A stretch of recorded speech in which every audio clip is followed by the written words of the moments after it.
वायनाड में लैंडस्लाइड के 6 दिन हो चुके हैं और इस दौरान बेंगलुरु स्थित भारतीय विज्ञान संस्थान के वैज्ञानिकों ने इस बात की चिंता जाहिर की है कि वायनाड का 7% या कहें 2132 वर्ग किलोमीटर का इलाका पारिस्थितिक रूप से संवेदनशील है। आंकड़ों के विश्लेषण से पता चलता है कि 2018 के बाढ़ और भूस्खलन के बाद राज्य पर्यावरण अधिकारियों द्वारा वायनाड जिले में कम से कम 19 खदानों की अनुमति दी गई और ये सारे खदान जो हैं वो संवेदनशील क्षेत्र में आते हैं।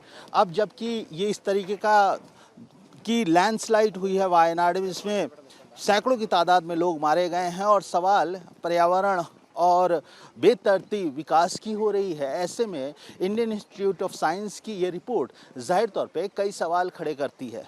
सवाल ये कि इको सेंसिटिव एरिया होने के कारण वायनाड में क्यों इस तरीके की हैबिटेट की इजाज़त दी गई, बसावट की इजाज़त दी गई और साथ ही साथ क्यों खदानों को अनुमति दी गई।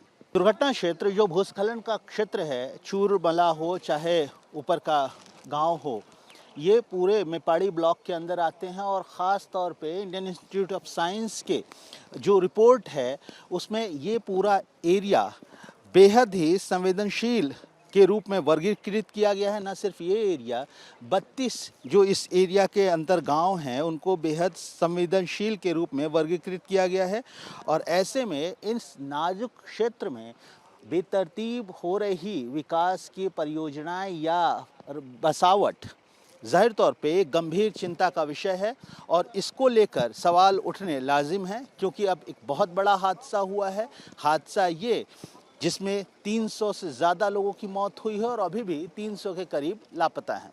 कैमरा पर्सन विकी के साथ आशीष, चूरलमला, Wayanad. For exclusive and insightful videos, subscribe to our new channel ABP Live Premium.